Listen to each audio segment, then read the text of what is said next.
All right. Well, welcome to another episode of the Sweeter After Difficulty podcast. I am Randy Highsmith. Super stoked that you're here. And with me, as always, you know him, you love him, Jordan Lopez and Chris Anderson. How you guys doing today? Hey, Randy, doing well. Hey guys, doing good. Good to see you guys. Well, thank you to everyone. As always, I hope you enjoyed the episode last week with our friend Linda. She's such a little spark plug and so much fun. That episode was super fun. You'll definitely be seeing her back on the show at some point soon. But for those of you just joining us for the first time, we want to invite you to follow this channel. You know, hit that notification, subscription, like, follow, share, do all the things that you can to help us with the algorithm. That really helps. But with the business out of the way, we're going to jump right into an awesome quote today. We found one that's really cool. You know, as usual, we're going to break it apart. We're going to tear it down. We're going to see what perspective that we can gain from each other and from the quote itself. So we're going to start by kicking it over to the quote master general himself, Jordan Lopez, to get us started. Jordan, what do you got for us today? All right. Quote today is one of the Stoic quotes from from a guy named Seneca. The quote is, "We suffer more often in imagination than in reality." Yeah, I think this one's going to be really interesting to see where it goes. Because I relate so hard to this quote, just Yeah. like on the surface level, it gets me right at home. So, just for the sake of everyone following along, we're going to read that one more time, and then we're going to jump right into this thing. So, Jordan, if you could give us one more Sure. time. We suffer more often in imagination than in reality. Yeah. So obviously I jumped the gun and gave my opinion. I obviously agree with this quote. But do you guys agree with that? Like right off the bat? Yeah. I say that the fear of the unknown oftentimes is greater than the known, right? Yeah. So the way that I always do it, you know, it's you'll be familiar with it if you've seen any of these shows before, is I have words that just stick out and pop out. Sometimes it's, you know, about half the sentence, but in this case, there were two words that stuck out, right? And the first word was suffer, and we've obviously talked a little bit about suffering, but we'll talk a little bit more about that in relation to the context today, right? And then the second word that stuck out was imagination, right? And obviously imagination can go a lot of different directions, but as it pertains to the quote, I think we'll be able to dial it in. So we all agreed that we agree with the premise of the quote, the concept. What is it about imagination that is I don't know, so I guess so attached to the idea of making the suffering worse? Like how does the imagination plug into that? I think the imagination, I think you're trying to like plug into a situation, either past experiences or experiences you've seen from somebody else, or and then trying to like fill in all the details, right? And then usually, oftentimes, I know this myself, I see things so much worse. Like I'm very pessimistic about a lot of things in life. Like, Right. and so yeah, like I'm not, I'm optimistic about a few things, but pessimistic about most things. And so it's like, I don't know. I'd rather plan for the like hope for the best, but plan for the worst kind of a thing. And so I Yeah. think oftentimes you do that. Yeah. Yeah, because your imagination, obviously, so that stems from the word imagine, Hmm. right? And it's literally to conjure up an image in your mind. Um, do you know anybody whose imagination always runs positive? Have you ever met any of those people? Yeah. My dog. Yeah, right. The dog. Human people. Yeah. The dog, yeah, of course. My dog's always happy. Yeah. Um, I've met a few of them, and you can always tell them, right? You can spot them from a mile away. They're just kind of bopping around with a smile on their face, you know, and you're just like, you know, "Hey, oh, look out for that falling piano." And they're like, "Oh, it'll be okay." You know, you're like, Yeah. "What? Like, how Yeah. come like like well, I can't relate to that naturally. Like, I don't even understand the smile on your Yeah. face right now, right?" That dude, and the thing is though, so you said that, though I don't trust those people. Like the people with the smile painted on their faces, dude, I don't I see that. There's a guy at my Yeah. church that looks like that. And I'm like, I don't trust that guy. Like something's up Yeah. with him. I don't trust him. Like it's the It's like funniest. And he's trying way too hard to like yes, everything is happening, you know? yes. I'm like, I don't know. Yeah, which is an interesting thing, right? Because that starts going down the road of like not being honest with yourself, maybe, or or not being honest about circumstances. But it could tie into just that they have an imagination that always pictures a happy outcome, right? Like it doesn't have to be a negative outcome. So why do you think then it is that our imagination or that your imagination tends to veer towards the darker side of things? I like kind of where I went with this the first time we were talking about using it as a quote today was that like there's a really strong evolutionary bias to why we think that way. Like humans are hardwired to predict danger in order to help us survive. And kind of like Mm, what you were saying, Jordan, like that other guy that's like trying so hard to make everything seem like, Mr. Rogers green is grass, grass is greener and all that stuff. yeah. It seems so fake because I think it runs directly counter to the notion of like our imaginations were evolved to be tools that allowed us to plan and prevent danger from Hmm. happening to us. And like Yeah. a false positive is far safer than a false negative. Hmm. And if you're sitting there going like, oh, I was wrong about that one, but because I was prepared, I'm fine. It's Hmm. way different than saying like, oh shit, I was wrong about that. Now I have no idea what to do. Yeah. Yeah. That's interesting. Now, I haven't read any of the studies, right? So I don't know. I haven't studied that in depth. But it seems to me that there's sort of a separation between the way that the adult imagination works and the way that a child's imagination works. If it was just evolution alone, you would Mhm. think that a child would be born and naturally their imagination would tend towards the dark things. But if you've ever seen a kid draw or play or, Yeah, or Yeah. whatever, they have no experience to hold it up against, right? You start to see sure.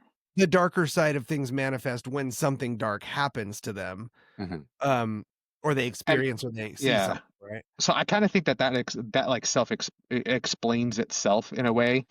Yeah. I don't think that like the notion that your imagination is inherently dark or light is necessarily universally true. Mm. It's more so that the imagination is a skill or a tool.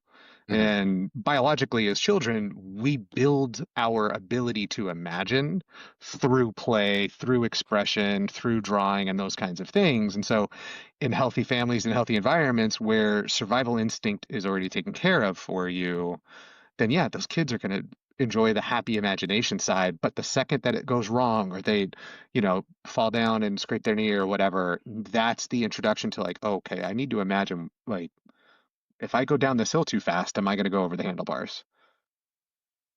Yeah. Do you think well, and so yeah, that starts to be the case as experience starts to fill in some of those gaps, right? Right. Um, because because when you watch a child draw or watch them or have them tell a story or sing a song that they made up or whatever, right? It's about limitless possibilities. Yeah. Hmm. And and They don't know a when to be afraid, kind of a thing. right. Yeah. And adult life is really about starting to scale down those possibilities, right? Like it's about starting to hold up reality with next to imagination and then going, well, Hmm. you know, that seems fun, but what I see in my day to day doesn't really line up with that as a possibility. Hmm. Yep. Um, yeah, and to your point, right? Like I wasn't afraid to go down the hill the first time, right? And Hmm. then I bailed hard and, scraped all the skin off of a third of my body. And then I was like, oh, okay. Like Not I Yeah. fun. don't want to go down that hill again. Note to self. Yeah. Yeah. Yeah. And Yeah. that is based off of an actual story that happened to me. I don't know if you if anybody in our audience, just a little side note, remembers Big Wheels. Oh But yeah. Oh yeah. the Big Wheels were an amazing toy that came out in the 80s, and early 90s when I was a kid.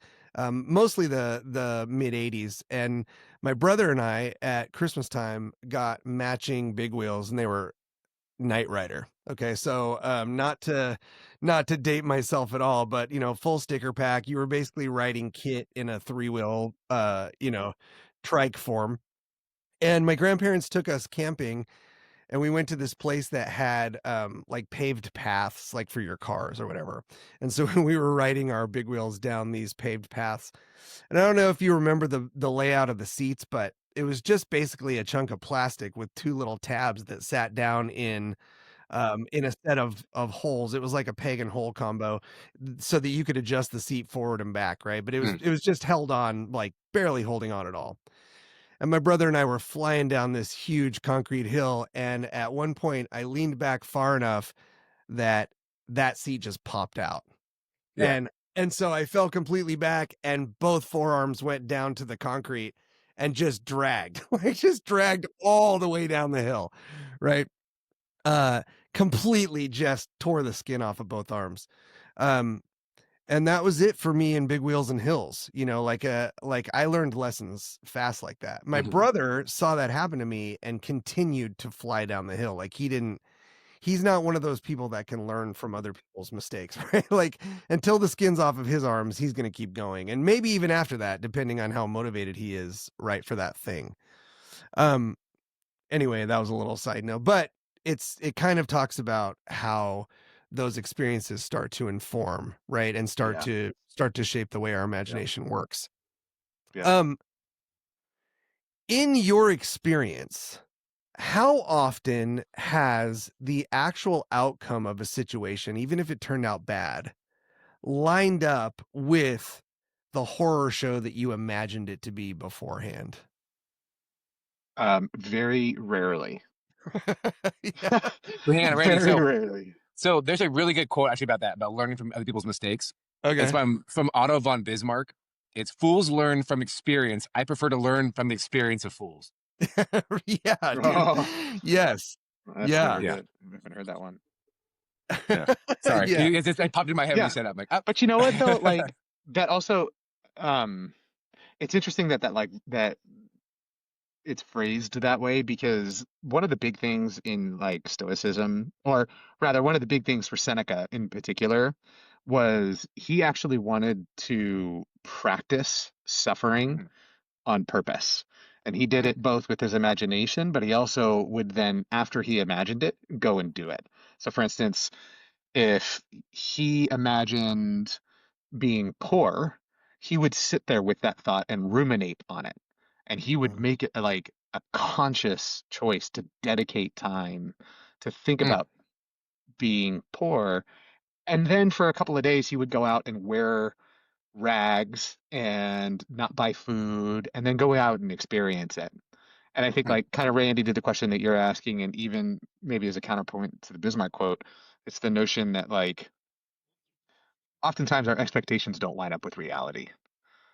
And he would actively try to think up these things that could potentially happen to him, and then try to experience it as a way of hardening himself. There's a term for it, premeditatio malorum, or like the practice or prediction of evil.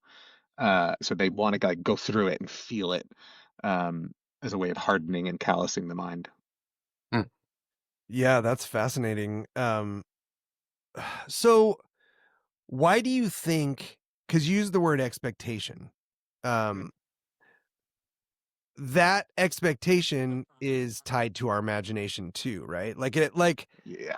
I think the expectation set is a combination of things, right? It's a combination of imagination and past experience, and maybe some anecdotal evidence or whatever, right? That we start to form these expectations. But an expectation is by virtue of the definition, it's just an extension of our imagination, right?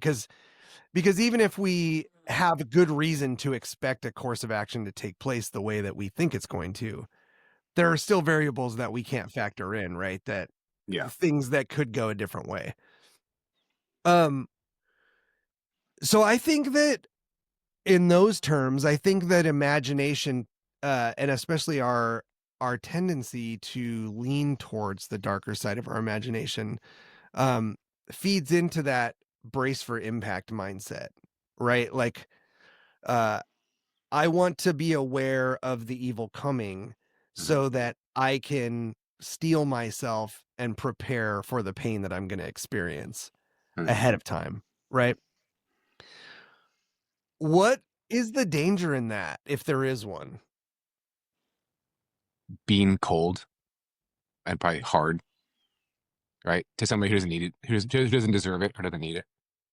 Yeah, in your case, you're talking about like to a person, right? So Mhm. like anticipation of their reaction Yeah. or of or of their Or their action. action or what they're going to do. Yeah. Yep. Kind of Yep. preparing yourself. Yep. Mhm. Anything else?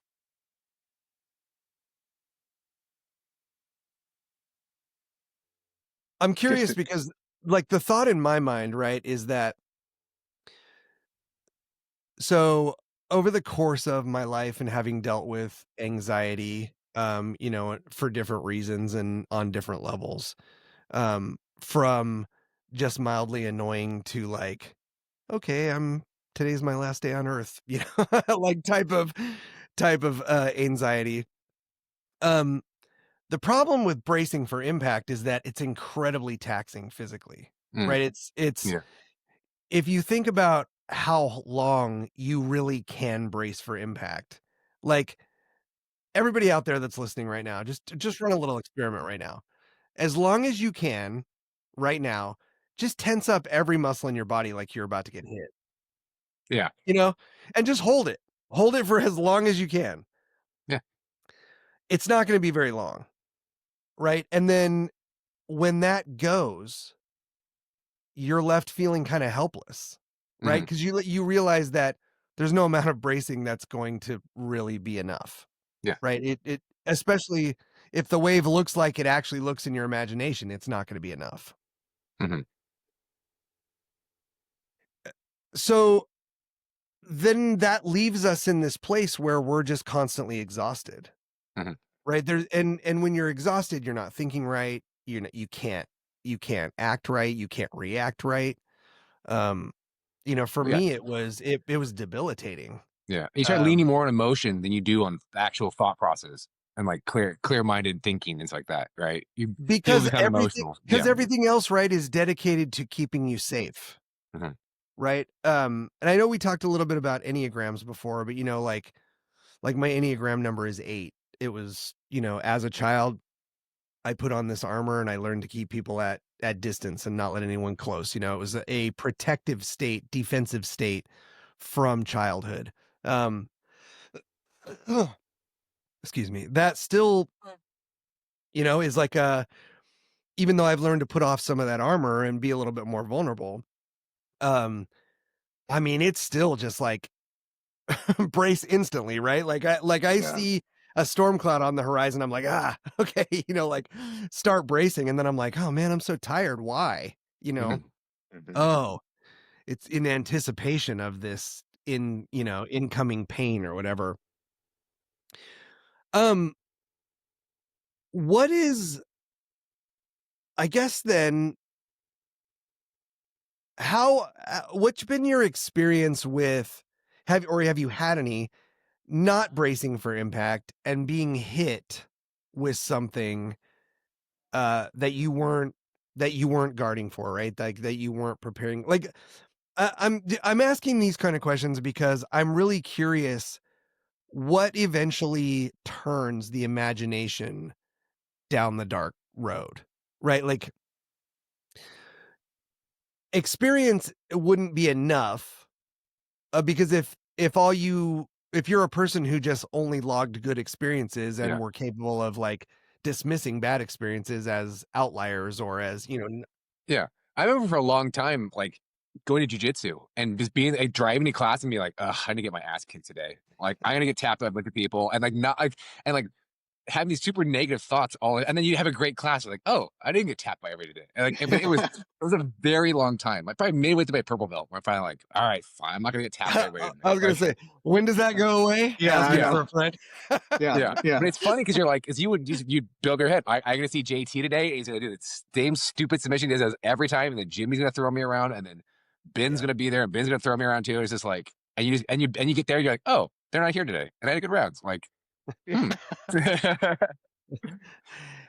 did beat the shit out of me. Or they are here today, right? That's where I was gonna go. Is that like I would have them where I would show up to class or on my way to class. I'm like, same kind of thing. I'm just gonna get thrashed. Yeah. You know, it's like in the Avengers or whatever, or in Thor where Hulk just like throws the guy all over the place. That's how it feels. I'm like, I know I'm gonna roll with Jimmy today. I'm gonna go up there and I'm gonna ask him if I can roll. And like, I think I remember I was like a white belt or like maybe early blue belt, and asking Jimmy to roll at that like level. It's like, I know I'm gonna waste your time, but like, I need this, you know. Yeah. And he just put it on me that like for some reason I think I might have like clipped him in, you know, in the rib or something on accident. And I remember driving home and I'm like, the thing that I was most afraid of happened. Here I am driving home having like learned something, I'm not injured, I'm okay. So, you know, very clear instance of where expectation did not line up with reality, even when the event happened. I think that's such a great analogy too. And I wonder, so you do that enough times, right? And you walk away from it enough times, right? And you learn enough times and you get better enough times. Why doesn't your mindset about it get better? Like why does it always default back to that? You know, like I still have those days where I come in, I'm like, and I can hear myself doing it. I feel so stupid and pathetic, you know, I mean, like, oh man, you know, like, oh, I'm hard to even get in today, you know, but I made it, you know, or just like making excuses to people ahead of time, you know, to Soften justify your future terrible performance. Managing expectations. Then you feel like a jerk, right? Because then you don't have that, it doesn't match up. You do better than you think. And then you're like, oh, this guy doesn't, I'm representing myself incorrectly. You know, like, I you don't want to train people to not believe you, right? Yeah. And I think a lot of it too comes down to like, you were talking a little bit earlier about like expectation and imagination. And like, I see, like for me, I see them as more connected, but expectation is the output from analyzing your imagination. So in other words, you take the things that you've imagined and you have to think about them, and then what you think about them becomes what you then expect. The problem is if you don't build out a robust evaluation process, your expectations are just as infinite as your imagination. But if the goal then is not to restrict your imagination, if the goal is not to restrict your imagination, then the goal should be to have a finite set of expectations, right? If I lost my job today, what would I do tomorrow? And then what would I do the day after? And then what would I do next week? If I went to jiu-jitsu tomorrow and lost every single round to every single person in the room, how would I feel? Like, what would I feel in between rounds? What would I feel after those rounds? Like having a sense of reflection on actually digging in on the thing that is like the dark road in your imagination, and then ask yourself, like, what would really happen? And then do like what Jordan does and do a cold bath challenge for a month or something, just to like simulate a little bit of that, because you know, to counterbalance, like, okay, maybe this isn't going to be as bad.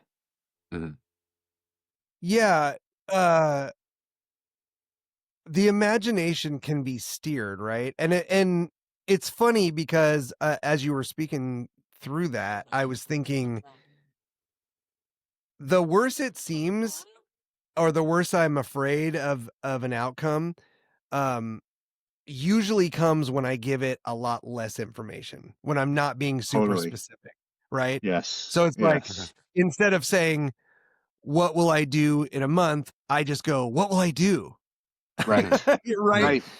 Right. And then you're like, Oh my gosh, now you start thinking about your kids being Yep. hungry, you start thinking about, Yep. being I was homeless talking and to I was talking to a buddy. Um, I've been friends with this guy since we were kids, and he is an like super elite athlete. He was an All-American rugby player in college, and just great guy, great athlete. Been training for 35 years.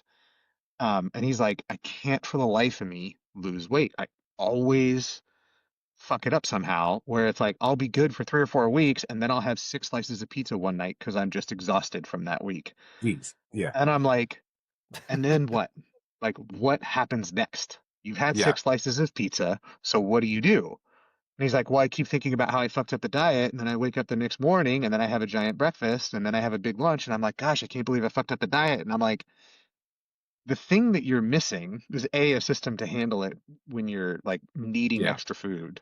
But the trick of the matter isn't about the system. It's about imagining before your diet starts, imagine where you fail. Like, think about it.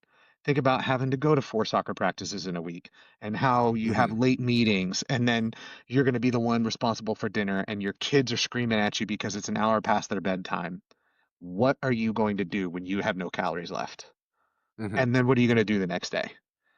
And he started to think about it, and he's like, I mean, I'll probably eat something. And I'm like, okay, so you're gonna want whatever it is, 6 pieces of pizza? And he's like, yeah, I'll probably do that. Why?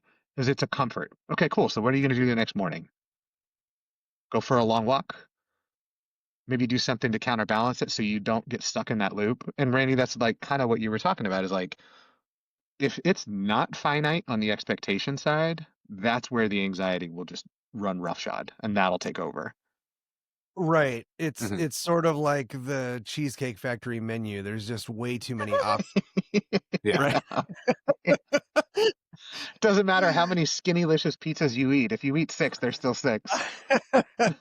You're not gonna have time. You're gonna eat 3 baskets of bread before you settle on what you want 100%. because there's just too many options, right? That Like, rye bread has way too much sugar in it. um, so if we know that, right, if we're aware that that imagination that we have is going to feed into our expectations, is gonna be factors in that equation, Hmm. right? And we talk all the time about tempering expectations, but what does that really mean? How do you temper expectations? And to me, I think about, especially, in the context of what we're talking about, is you have to intentionally plug more productive or more positive options Hmm. into the system, right? Like you have to give it some positive options, or Yeah. yeah, or you have no choice. You're just going to end up with whatever negative option Mhm. is Yeah. in the queue. Yeah. And realize when you're spinning, or realize when you're kind of like getting into that point, right? And then break the cycle and go for a walk, or Yeah. like get out of what you're normally doing and go do something different. Yeah, because the tendency, right, is once you start bracing for impact, you're not moving, right? Yeah. You're not getting up, you're not getting out, you're not breathing, you're not doing anything. You're literally just like, I'm just waiting to get hit. Well, and Um, that also is something that Seneca talks about quite a bit in his letters, is the notion of like how can you shrink your fears? Like how do I make them smaller? What proof do Hmm. you have that it's going to happen? Like that thing that you're afraid of, what proof do you have that it's going to happen with such certainty? And maybe Yeah. your fear isn't aligned with the actual potential of that negative event. What happens I if it doesn't happen? Yeah. I think though too, like we as a society have a problem with like living our lives as like ready player one kind of a thing. Like the world revolves around me. I'm player one and everybody's kind of in my game. Right. And it's kind Yeah. of not realizing that so many other people have so many other problems, and your problems are your problems and they're legit your problems. But like you also don't live in Africa, and you have running water and not an open toilet that running down the street. Like not to discount people's problems, but it's like everybody has to think that their problems are the biggest problems in the world, but they're probably shared by 10,000 people in a 100-mile radius of you, right? Like, and it's a sobering kind of thing to be like, I have this problem. Half the population might have this problem. and everybody seems to survive too. And it's not, I'm nothing special. I'm nothing like, this problem's going to crush me like it crushes anybody else. Like, yes, it's a dark time, but people seem I to get think through. that, but I think that feeds into another major societal problem that we have, Hmm. which is that there's a stigma associated with feeling anxious or Hmm. with having anxiety prevent you from doing things. And Yeah. so Reaching out. Yeah. it keeps us from reaching out, or it keeps us from being open to help Yeah. or to people trying to help, right? Um you're having a bad day on the mat, and then somebody comes over to you and goes, "Oh, you should try this." And you're like, "Oh, you should try this." You know, like, come on. I'm not looking for your help right now. Just like, let me wallow in my misery. Yeah. No, for a minute, you. Yeah. right? Um, yeah. So I think that's interesting, but I also think that, have you ever experienced anything in your life that was anywhere near as dark as where your imagination goes when you're afraid Mm. of it? Like, you know, we asked that question kind of a different way and we kind of answered it, but I'm really curious about, like, so Chris, you also mentioned fear, which I love. Like, and Yeah. I'm so grateful that you're so read up on Seneca, because it really informs, gives you some context. Um, like, one of my fears is spiders. Hmm. And I don't know why. Like, I don't have a memory of something bad happening with a spider. I don't, in my adult conscious mind, I cannot ever remember having been bitten by a spider. Mhm. I think that there have been times when I've had like an itchy bite and I went, "Oh, that must be a spider bite," but even with that, there's no proof. Like, it could have literally been Yeah. anything else. Yeah.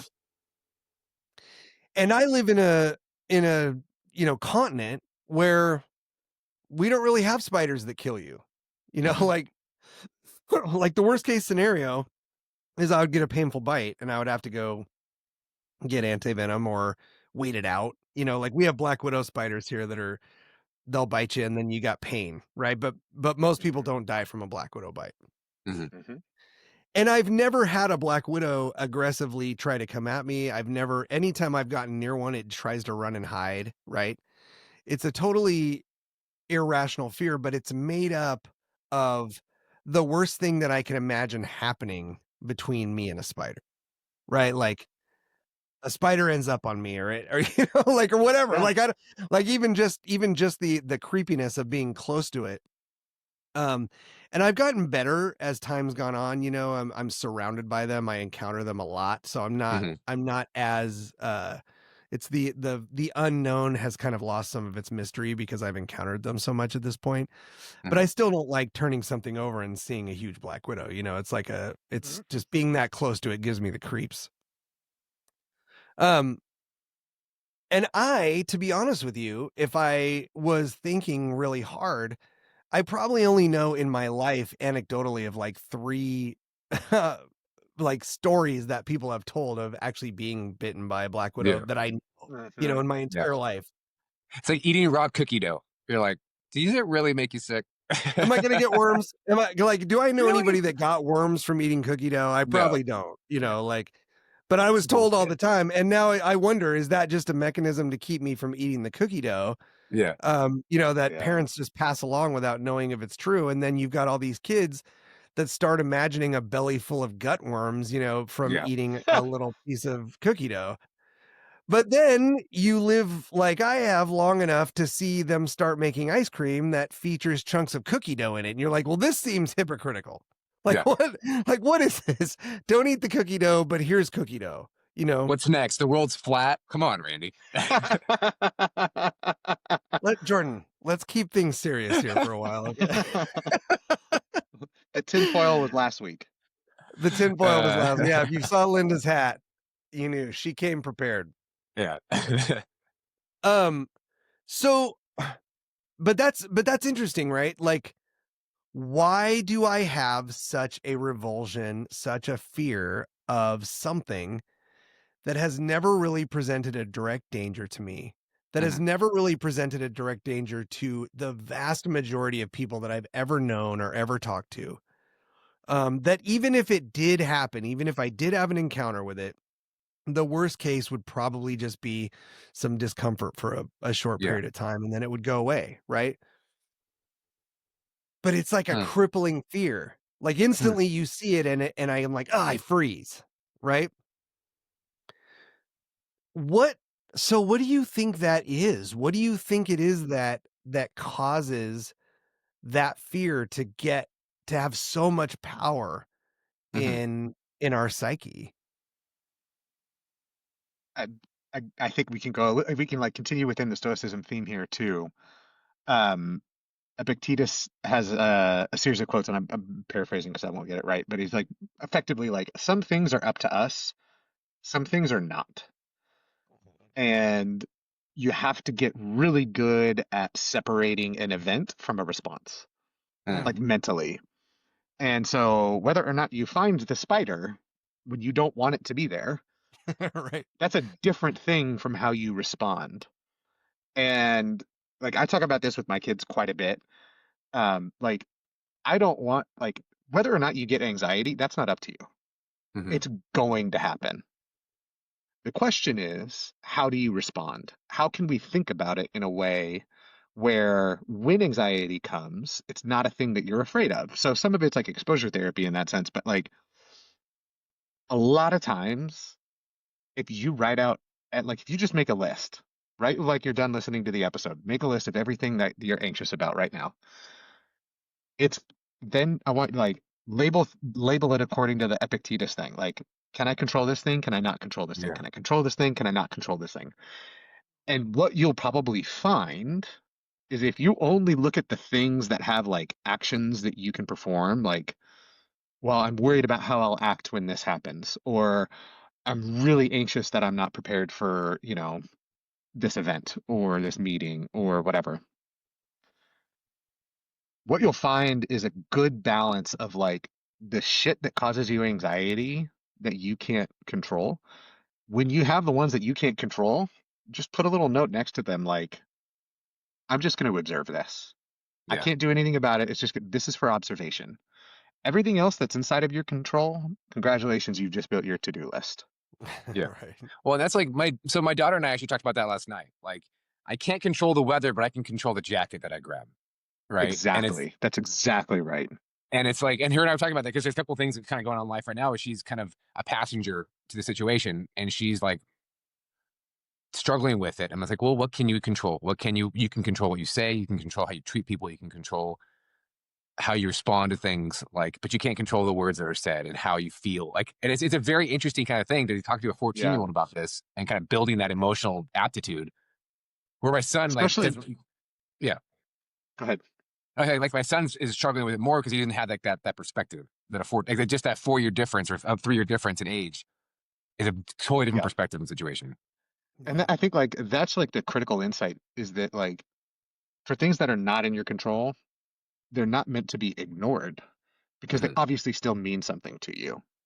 Hmm. But the thing is like it's about observing them and then understanding what response you want to have.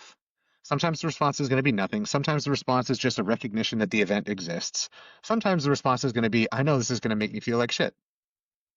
I know when this happened, it's going to make me feel like shit. Okay, cool. So what does that Yeah. mean? Do you want to talk about it with somebody? Do you want to journal it?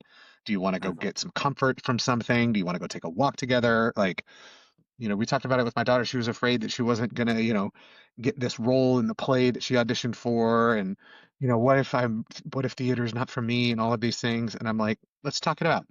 Is it in your control? Yes or no? No, Yeah. you're not. You're not deciding. So if you don't get it, what do we want to do? Do we want to quit? Do we want to keep going? Do you want to have some Yeah. comfort for a little bit? Do you want to develop a practice plan? Right? I think also too though, Chris, it's a compression of time kind of a thing. Like, this is not forever. This is not going to define you. This is like, we Yeah, don't want yeah, yeah, yeah. specific events to define you, right? 6 months from now, it won't be a big deal. 5 years from now, you won't even remember it, right? And so it's like this thing where it's like, how do you apply that to yourself, and how do you talk to your kids about that, right? When they don't have a perspective of time and time passing, and yes, in the moment it's going to drag, but time passes fast too, though. Like, and now we're 3 days Yeah. in, or now we're 6 And days I in. think that's an interesting place to go, right? Because now we're talking about merging those two worlds. We're talking about a set of expectations that's based off adult imagination plus experience plus Mhm. fear plus, all those other things. And then you've got trying to talk a kid through that who has none of those things on the list except for Mhm. imagination, Mhm. right? So their imagination is going to be informed by what they know and by their limited experience and by Mhm. what you say and what you do, right? Mhm. Um, Part of one of the symptoms that I had of anxiety is I would get this crazy fluttering, like right in the middle of my chest, this like fluttering feeling, Mhm. Mm. like your heart was beating wrong, Um, Yeah. and what I learned was when I was anxious, I would completely skip eating. Mm. So I would go far down the road of not eating, and then I would eat something and I would have acid reflux really bad. Mm. That acid reflux was causing literal vibration in my esophagus, which is right near your vagus nerve, which if you haven't done any study on the vagus nerve and how it relates to stress and stress relief, it will be a game changer for you. If you're someone who experiences anxiety right now, I cannot overstress the power of learning about the vagus nerve and about square breathing. We talked about a little bit because what I found was before I knew what was going on, I would interpret that fluttering as my heart not beating right. And then I would think I have a heart problem, right? There's something wrong with my heart right now. It's failing on me. I start to get this impending sense of doom. I start feeling pain in places, and I just automatically associate and interpret them with this maelstrom that I'm in of thought pattern, right? And I'm going Mhm. down the drain to the point where I go, okay, I got to go to the hospital, and Mhm. then they're like, yep, nothing wrong, and you're like, okay, Yeah. here's some drugs. And I'm like, well, I'm not taking those. So I have to figure something out. Right. And eventually I figured out, okay, if I take care of my diet and I don't do that, it doesn't cause this. If I don't feel that, I don't get scared that it's this. And if I don't get scared that it's that, I don't even go down that road. And that's eventually how I climbed out of that pit. Right. It was actual education on what was really happening and why my body was interpreting that way. But I've never had an actual heart attack. Mhm. I've never had actual heart problems. My Mhm. heart beats fine. I don't have extraordinary blood pressure issues. I don't have any of those things. So why would I imagine that that's what was happening? Mhm. Right? Why would I interpret that as being what it is? And that to me always came back to fear. Yeah. I It's don't like know WebMD that it's syndrome. yeah. Yeah. Don't go to WebMD ever, right? Like Yeah. there's nothing for you there. Or Yeah. ChatGPT now. Or Yeah. ChatGPT now. Yeah. Yeah, don't ask ChatGPT what's wrong with you. Yeah. Because it's gonna editorialize. It's gonna make you scared in a really fancy and smart sounding way. Yeah. But that fear, so it's interesting. Once I started coming out of that, what I started researching was, can enough repeated panic attacks actually cause heart attack? Right? Because Mm. I was thinking, can this manifest? Right? Yeah. Like, I've got to know all the way down the road that I'm absolutely just misinterpreting this. Right? How do I know that? You're looking for absolute proof.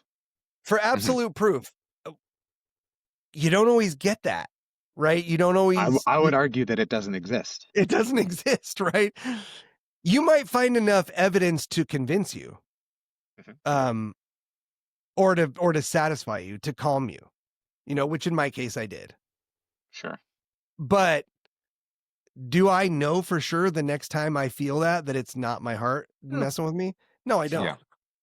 And if there's But a that, like, possibility, right, then I naturally want to go down that road. and I What if? think like that still comes, like, it's why the legal standard in this country is beyond a reasonable doubt. Because if it was to absolute proof, nothing would ever be decided. Right. Yeah.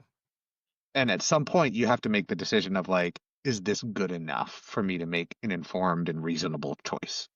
Mhm. Yeah. Yeah. Whether or not that's easy is a totally different podcast, but Yeah. Right.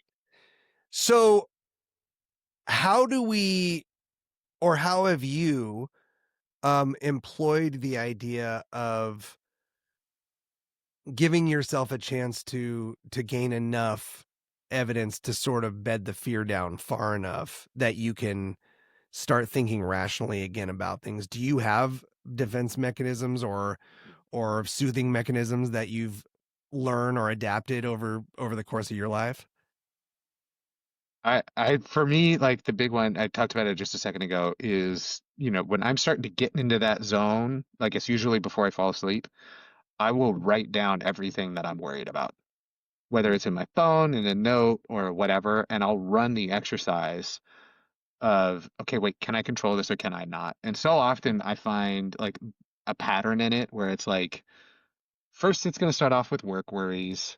Then it's going to start off with like home logistics of, did I forget this, or is this bill on time, or are we going to be able to get out the door on time for our next road trip or whatever? And then it goes down to like, what so and so said really pissed me off and I'm worried they're going to do it again.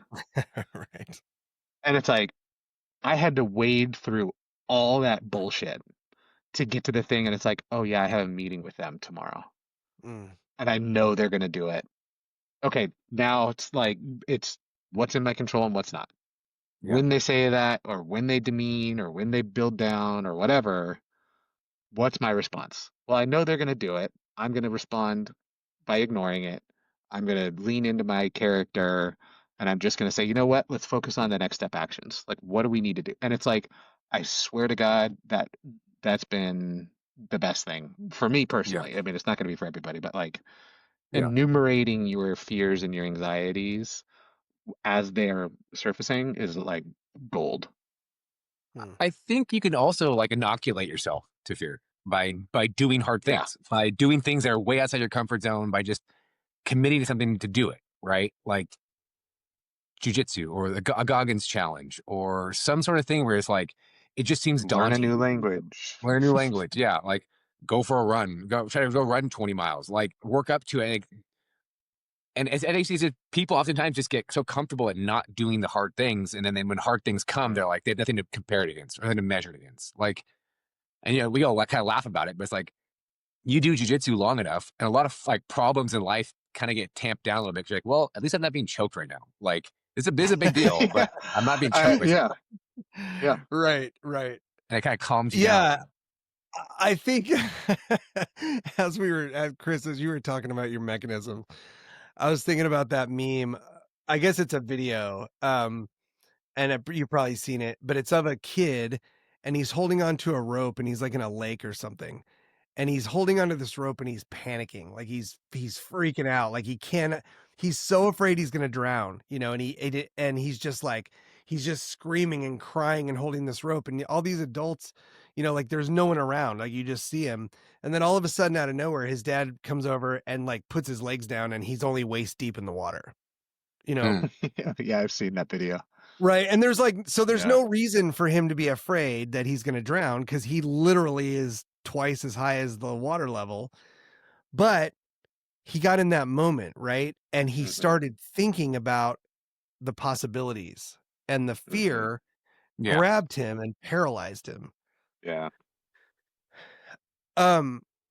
You know, I'm not someone who loves taking a punch. That's why I chose jujitsu over a striking sport. Yes. I took boxing when I was younger. I'm done getting hit in the face if I can avoid it. Yeah. But these days, I 100% value a punch in the face over bracing for impact and fear, waiting for some Mhm. impending thing Yeah. that may or may not ever hit me. I would rather just take a straight punch, right? Totally. just give me the information. Just tell me the hard thing. Just like whatever it is. Don't make me tiptoe around it. Don't text me, we need to talk. Like Yeah. just just tell me what you want to talk about, right? You free? Yeah. No, I'm now gonna I'm in call the you, process Randy. of You know it killing is. Let's call you. Yeah. It's Yeah, 6 just a.m. call You me. can go out. You're awake. Come on. Yeah, just Yeah. call me. I think Uh, you are now. Yeah. yeah. Because I know me, right? I know Mhm. that as soon as my imagination kicks in, it's going to go to the darkest, deepest places it can. It's going to imagine the Mhm. most horrible outcomes. And that fear is going to keep me probably from even being able to see anything positive out of the situation, no matter how it transpires, right? Like Right. no matter what happens. Now there's always going to be a slightly like here's a great example, and like tying back into the spider thing. So uh so I've talked a little bit about how for the past 4.5 years now I've been living in a 17-foot travel trailer. Like my wife and I moved into this. We're living this sort of rootless existence, but because of that we're a lot closer to nature than you typically are if you're inside a house with windows and doors and things like that. So the other day I came home Mm. and I was coming into the trailer and the screen door is closed, but the regular door's open because we pretty much always keep it open. And I opened the screen door and it went all the way open and I went into the trailer. And when I pulled the screen door back shut, there was a spider like this big on the screen on the outside. It was not there when I opened the door.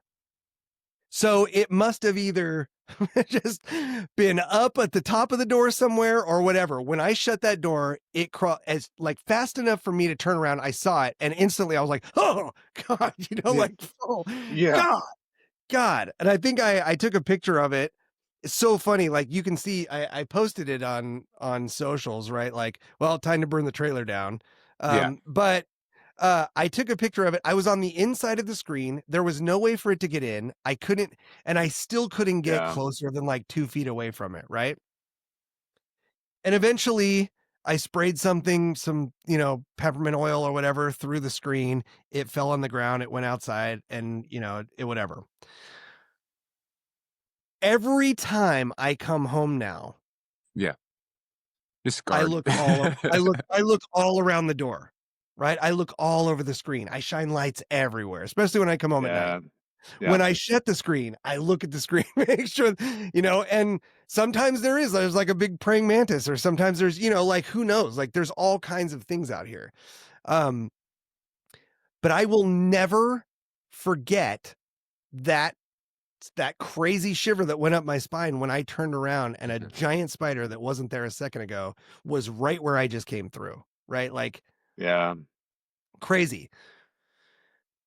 Stupid, right? Like even if that spider had gotten in, even if it had gotten on me, there's almost zero chance that anything would have happened, right? Mhm. It's called a huntsman spider. They're actually pretty amazing. They keep insects out of your area. Like we don't have a ton of bugs and things constantly coming in because we have these spiders around. But that's the catch 22, right? Like I have to have that. I have to acknowledge that I share space with something I'm deathly afraid of. Yeah. For the sake of, for the sake of peace for myself, I have Yeah. to, I know it's there. I have to come to grips with that. Right. Yeah. But so in that instance, that's an experience now that is going to cast a little bit of a shadow on my, Yeah.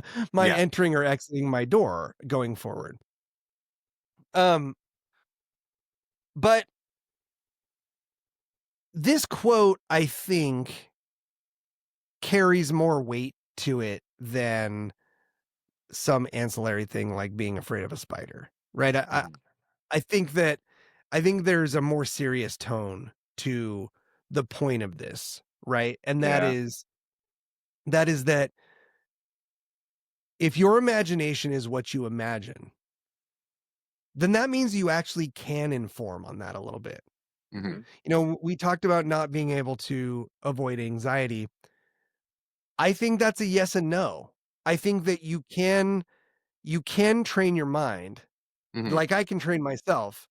I'm not going to stop coming in my front door, right? And I'm not going Yeah. to stop leaving by that door.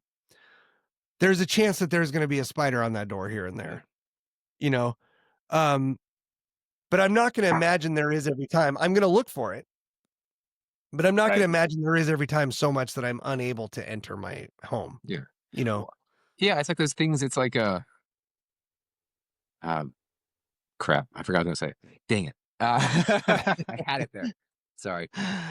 That's all right. If it comes back to you, hit us with it. Yeah. But you know what I mean? So like in a broader sense, when we start thinking about things we care about or things that we're naturally worried about, like I want a better job, right? I'm afraid I won't get Mhm. it. You know, I want to get out of debt. I'm afraid I won't. I want someone to Yeah. like me. I'm afraid they won't. You know, I want, you know, I want this thing I'm doing to go well. I'm afraid it won't. You know, Mhm.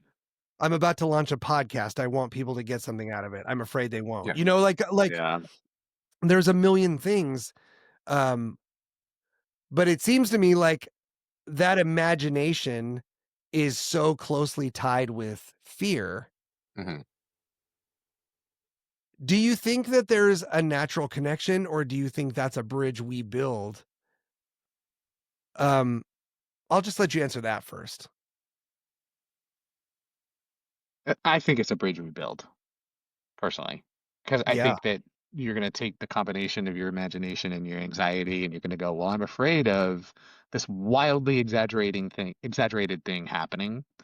Um, but I also think like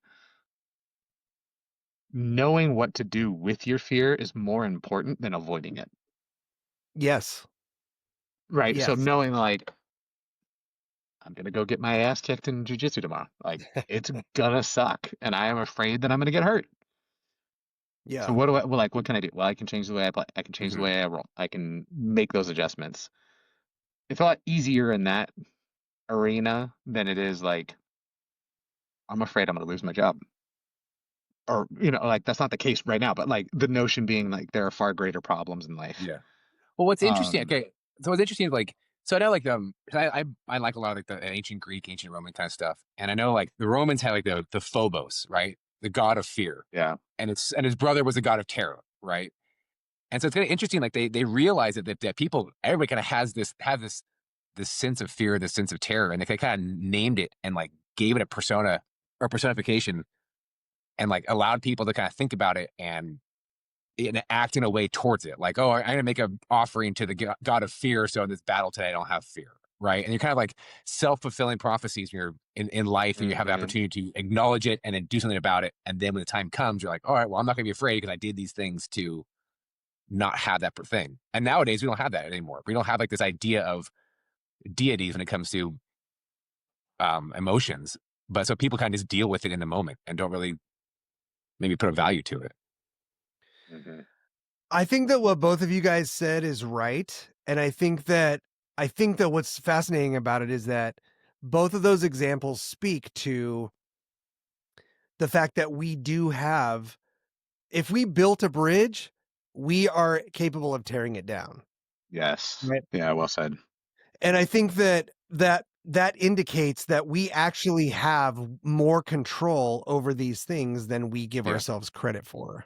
You know, you can overcome that fear. What There's different methods for it, right? And even just thinking deeply enough that you tear down that bridge mentally. Yeah. Because like you said, Chris, you know, losing a round of rolling in jujitsu might not carry the same weight as losing your job. Hmm. Yeah. Um, And are but you, hmm, I've lost jobs before yeah. and I'm still here. Like I managed to Right. get back caught up. I managed to, um, I managed to find a new job or to keep it going or, or transition that into something else. Like I didn't fall out and die, Yeah. because of it. My I, kids didn't not eat, you know? yeah. I think it's also like are you the captain of your fear or the captain of your pain? Or are you a passenger in the situation kind of a thing, right? Like, Mhm. are you actively gonna do something about it, or are you kind of like just as a hands off, like I'm just here, I'm just a victim of my circumstance, like because people Right. take both tacks on that situation. Like Yeah.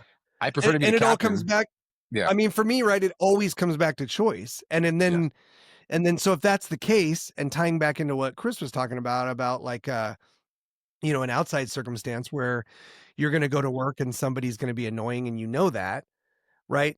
That's not a fear necessarily. yeah, It might give you like a weird feeling about like, oh, I don't want to do this or whatever. But you also can adjust your mindset around that, right? Mm. You can decide, okay, well, this guy's an idiot and he's always going to be an idiot. So there will be a little bit of time that I have to dedicate to listening to an idiot speak. I've certainly done plenty of practice with that in my life. You know, I'm not going to let that change the meeting, or I'm not going to let that change my day or my week. yeah, Um, but it takes discipline, right? yeah. And so I think that the part of the imagination that we need to be careful of, and also the powerful part of the imagination, uh, it demands discipline Hmm. if we don't want it to be in control. Hmm. So maybe unchecked imagination, um, is the enemy. Yeah, You know, maybe just letting our imagination run free and not even trying to have that self-discipline, not even yeah, practicing those things that help us to not be rocked by every wave that rolls by without hmm, constantly holding our breath and bracing for impact and all those things. You know, maybe that's how you overcome those things. yeah. Dealing with it kind of It's head on. fascinating. It's a fascinating concept, right? Yeah. Um, as we get to the end of this and we start to put a ribbon on this, any final thoughts on just the concept or anything light bulbs that went off as we were talking through it? Yeah, I'm obviously a big fan of Stoicism. I don't know if that came through or not. Mhm. For sure. uh, yeah, Seneca is fantastic. There's a couple of good apps out there for people who are interested. I highly recommend Stoa, Stoa. If you haven't checked that out, free plug for them. Um, and I also just really love the Epictetus approach of like there are things that you can control and there are things that you can't. Hmm. And just sit there with that for a little bit. Yeah. Yeah. Yeah. Jordan, anything?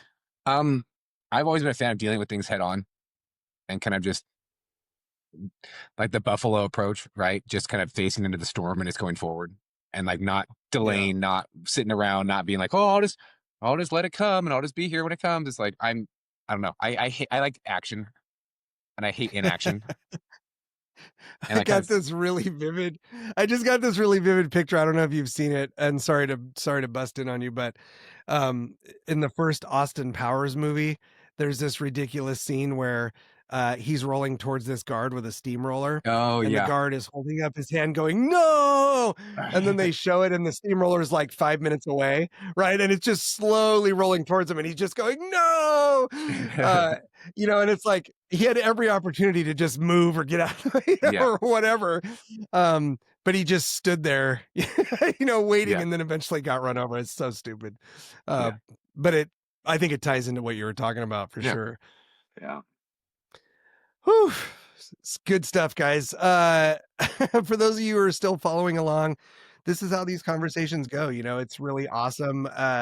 We're all just throwing perspective out there and trying to grow it and apply it and become better and more complete humans. So, as always, boys, just want to extend my gratitude to you for your openness, your honesty, for your perspective, and for lending it so freely and generously to myself and to our audience. And for our audience, thank you so much for being here week after week. I hope you've had an opportunity to check out the past shows. If you have not, they are all available for you right now in the Spotify and Rumble apps. please go check them out there. Again, if you could just give us a like, subscribe, set your notifications to let you know whenever a new episode's coming out. Those happen every Friday at noon Pacific on both of those platforms. We would love for you to grow with us. Please drop a comment too. Let us know what you think about these conversations, how they're impacting you. Did you come away with anything? Do you have any tips and tricks for us and for our audience on how you deal with these things and mitigating fear and adding perspective and, squashing anxiety?